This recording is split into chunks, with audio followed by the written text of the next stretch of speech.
राधे राधे। जय श्री कृष्णा। कान्हा जी की कृपा आप सब पर बनी रहे। कैसे हैं आप सभी? आशा करती हूँ आप सभी परम मंगलमय होंगे। हम रोजाना बैसाख मास में सुनी जाने वाली कहानियाँ सुनते हैं। चलिए आज मैं आपको सबसे पहले गणेश भगवान की कहानी सुनाती हूँ। बोलो गणेश भगवान की जय। एक समय की बात है, गणेश जी महाराज एक सेठ के खेत से होकर गुजर रहे थे। तब उन्होंने उत्सुकता से 12 दाने अनाज के तोड़ लिए। अब 12 दाने अनाज के तो तोड़ लिए, लेकिन गणेश जी के मन में आया कि अरे, यह तो सेठ जी के यहाँ चोरी हो गई। वह तो अपने मन में पछतावा करने लगे और सोचने लगे, यह तो मुझसे बड़ा भारी पाप हो गया। अब मैं क्या करूं? मेरा यह पाप कैसे उतरेगा? तभी गणेश जी को एक बात सूझी। चलो मैं सेठ जी के यहाँ 12 साल तक नौकरी पर रह जाता हूँ। ऐसा करने से मेरे पाप कम हो जाएंगे। बस गणेश जी ने एक बालक का रूप धारण किया और सेठ जी के घर चले गए और कहने लगे, सेठ जी, मुझे आप अपने यहाँ काम पर रख लो। अब सेठ जी को नौकर की जरूरत थी, उन्होंने उसे काम पर रख लिया। अब सेठ जी के यहाँ गणेश जी नौकर बनकर रहने लगे, कुछ काम करने लगे। एक दिन की बात है, सेठानी जी राख से हाथ धो रही थी। गणेश जी ने देखा तो सेठानी का हाथ पकड़ा और मिट्टी से हाथ धुलवाया। सेठानी जी तो को बड़ा अजीब सा लगा। वो गई भागी भागी सेठ जी के पास और बोली, यह कैसा नौकर रख लिया है, मेरा हाथ पकड़ लिया। गणेश जी को सेठ जी ने बुलाया और पूछा, क्यों भाई, तूने ऐसा क्यों किया? तूने सेठानी का हाथ क्यों पकड़ा? तो गणेश जी बोले, मैंने तो एक सीख की बात बताई है। राख से हाथ धोकर घर से लक्ष्मी नाराज हो जाती है और चली जाती है। मिट्टी से हाथ धो तो लक्ष्मी जी लौट कर आती है। सेठ जी ने सोचा, बात तो ये सही कह रहा है, उसे माफ कर दिया। ऐसा करते करते कई दिन बीत गए। थोड़े दिनों बाद कुंभ का मेला आया तो सेठ जी बोले, भाई देख, मुझे व्यापार में बिल्कुल समय नहीं मिलता। ऐसा कर, तू सेठानी को कुंभ के मेले में ले जा और वहां स्नान ध्यान करा के ले आ। तो गणेश जी सेठ जी के यहाँ नौकर बने थे। सेठानी को लेकर कुंभ के यहाँ मेले में चले गए। वहां जाकर सेठानी किनारे पर बैठकर थोड़ा थोड़ा पानी डालकर नहाने लगी। तो गणेश जी ने पकड़ा सेठानी का हाथ और आगे जाकर बीच नदी में डुबकी लगवा कर ले आए। घर आकर सेठानी तो सेठ जी से फिर शिकायत करने लगी कि यह आपने कैसा नौकर रख लिया है, मेरी इज्जत ही नहीं करता।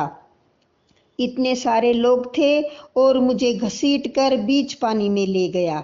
अब सेठ जी ने फिर गणेश जी को बुलवाए, भाई तू ऐसा बार बार क्यों कर रहा है?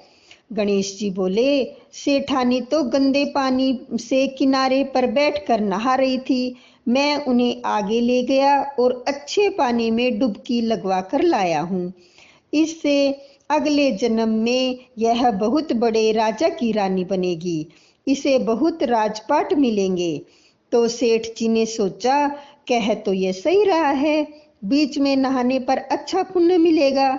तो सेठ जी ने फिर बात आई गई कर दी। एक दिन सेठ जी घर में पूजा रखी, हवन हो रहा था।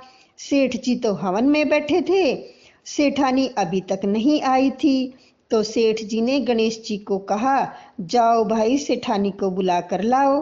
तब गणेश जी सेठानी को बुलाने कमरे में गए, देखा सेठानी तैयार बैठी थी, लेकिन सेठानी ने काली चुन्नी ओढ़ रखी थी।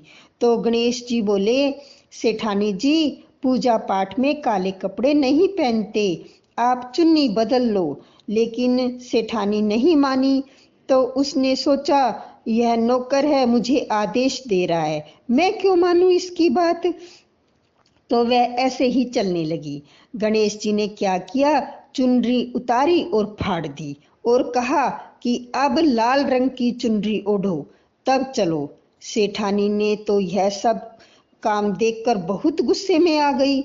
उसे तो बहुत गुस्सा आया, तो वह कहने लगी, मैं जाती ही नहीं पूजा में, और नाराज होकर वहीं पर अपने कमरे में लेट गई। जब सेठानी नहीं आई तो सेठ जी इंतजार करते रहे और बहुत देर हो गई थी, तो सेठ जी खुद ही उठकर अंदर आए तो देखा कि सेठानी तो नाराज होकर पड़ी है।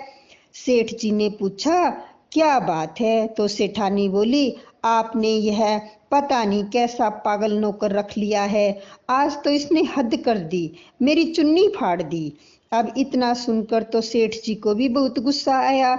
उन्होंने गणेश जी को बुलाया और बोले, तुम पहले भी यह कई बार हरकतें करते हो, तब भी आज तो तुमने हद ही कर दी। अब बताओ, तुमने सेठानी की चुन्नी ही फाड़ दी। गणेश जी बोले, सेठ जी पूजा पाठ में काले कपड़े नहीं पहनते, मैंने तो सिर्फ इन्हें लाल रंग के कपड़े पहनने को बोला था। काले कपड़े पहनने से कोई भी शुभ काम सफल नहीं होता। जब इन्होंने मेरी बात नहीं मानी तो मैंने सोचा चुन्नी फाड़ देता हूँ, फिर तो इन्हें दूसरी चुन्नी ओढ़नी ही पड़ेगी। सेठ जी ने सोचा कि भाई बात तो यह सही कह रहा है, पूजा पाठ में काले कपड़े तो पहनते ही नहीं, समझदारी की बात कर रहा है। फिर भी उसकी बात आई गई कर दी सेठ जी ने और सेठानी जी को मना लिया। अब इस तरह करते करते कुछ दिन बीत गए। एक दिन सेठ जी घर में गणेश जी की पूजा थी। पंडित जी बुलाए, पंडित जी आए, उन्होंने पूजा की तैयारी शुरू कर दी। पूजा शुरू कर दी, लेकिन यह क्या, पंडित जी तो गणेश जी की मूर्ति लाना ही भूल गए। अब बताओ कैसे करे। जब गणेश जी की मूर्ति नहीं आई पूजा में तो सबको बड़ी चिंता हो गई, क्योंकि मुहूर्त निकला जा रहा था। तो गणेश जी वहीं खड़े थे। अब देखा कि मुहूर्त निकला जा रहा है, सेठ जी को बड़ी चिंता हो रही है, तो कहने लगे, मेरे को ही मूर्ति बनाकर यहाँ विराजमान कर लो और मेरी पूजा कर लो, आपकी पूजा सफल हो जाएगी, सारे काम आपके सफल हो जाएंगे। अब इतना सुनकर तो सेठ जी को भी बहुत गुस्सा आ गया। वे बोले, अब तक तो तुम सेठानी के साथ मजाक करते थे, सेठानी के साथ ही कुछ बदमाशियां करते थे, लेकिन अब तुम मुझसे भी मजाक करने लग गए। गणेश जी बोले, नहीं सेठ जी, मैं मजाक नहीं कर रहा हूँ, मैं सच कह रहा हूँ। और बस इतना कहना था गणेश जी का, और गणेश जी ने अपना असली रूप धारण किया और सेठ और सेठानी के देखते देखते, पंडित जी के देखते देखते वे चौकी पर विराजमान हो गए।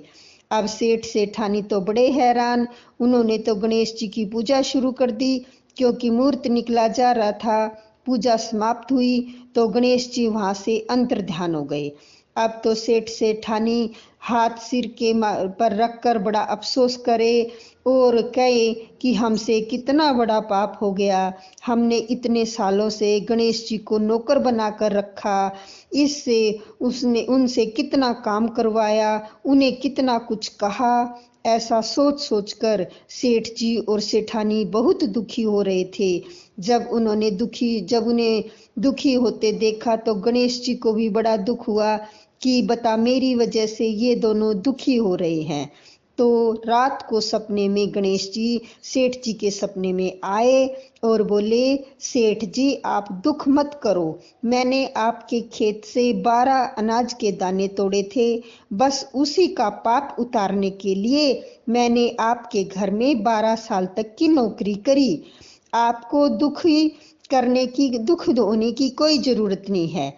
मैं अपनी मर्जी से आपके यहाँ नौकर बन के आया था और मेरे जाने में भी आपके घर में कोई भी नुकसान नहीं होगा, आपके घर में किसी चीज की कमी नहीं रहेगी, आपका घर हमेशा ही धन धान्य से भरा रहेगा, आपको सब तरह के सुख मिलेंगे। गणेश जी के आशीर्वाद से सेठ सेठानी पुत्रवान धनवान हो गए।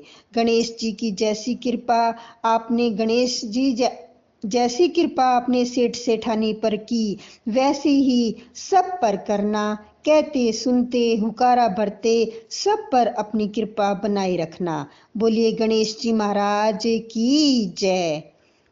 आइए अब बैसाख मास में सुनी जाने वाली पीपल देवता की कहानी सुनते हैं। बोलो पीपल देवता की जय हो। किसी गांव में एक ब्राह्मण ब्राह्मणी रहते थे। ब्राह्मण का पीपल की सेवा का नियम था। ब्राह्मण देवता रोज पीपल देवता की पूजा करते, जल से सींचते और परिक्रमा करते, दिया जलाते और उसके बाद ही कुछ अन्न ग्रहण करते। बिना पीपल की पूजा किए तो वो पानी की एक बूंद भी ग्रहण नहीं करते थे। इस तरह से पीपल देवता की पूजा करते करते ब्राह्मण का पूरा जीवन व्यतीत हो गया। एक दिन पीपल देवता ने सोचा कि ब्राह्मण ने सारा जीवन मेरी सेवा की है, मेरी पूजा की है, मुझे इसे कुछ तो देना चाहिए। जब अगले दिन ब्राह्मण पीपल की पूजा करने आए, तब पीपल सींचकर परिक्रमा कर रहे थे तो पीपल में से आवाज आई, तू मांग मैं देऊं, तू मांग मैं देऊं। ब्राह्मण ने आवाज सुनी तो चारों ओर देखने लगे, आवाज कहाँ से आ रही है, पर उन्हें आसपास कोई भी दिखाई नहीं दिया। अब ब्राह्मण आश्चर्य में पड़ गए।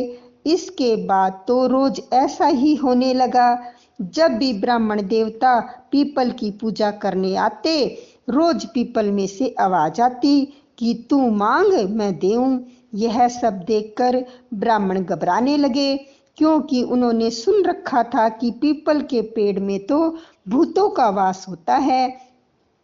तब उन्होंने सोचा कि कहीं यह आवाज किसी भूत प्रेत की तो नहीं है। ब्राह्मण देवता घबराकर अपने घर आ जाते हैं और घर आकर भोजन भी नहीं करते और बहुत कुछ तक वो बेचारे परेशान से रहते हैं। ब्राह्मणी ने देखा तो वह पूछने लगी कि ब्राह्मण देवता किस चिंता में बैठे हो, क्या बात है। तब ब्राह्मण ने सारी बात बताई तो ब्राह्मणी बोली, अरे आप तो बहुत भोले हो, पीपल के पेड़ में भूत प्रेतों का वास नहीं होता, बल्कि पीपल के पेड़ में तो ब्रह्मा विष्णु और महेश का वास होता है, पितरों का वास होता है, लक्ष्मी जी का वास होता है। हो सकता है यह आवाज भगवान की हो, भगवान आपकी भक्ति से प्रसन्न हुए हों और आपको वर देना चाहते हों। तब ब्राह्मण देवता जब अगले दिन पीपल सींचने गए तो फिर से आवाज आई कि तू मांग मैं देऊं। ब्राह्मण देवता ने पूछा, आप कौन हैं और मुझे क्या देना चाहते हैं।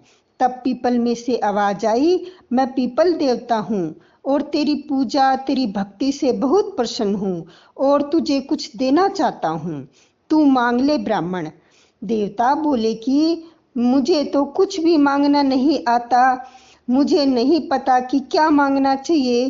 तब पीपल में से आवाज आई कि तू अपनी पत्नी से पूछ लेना। ब्राह्मण घर गए।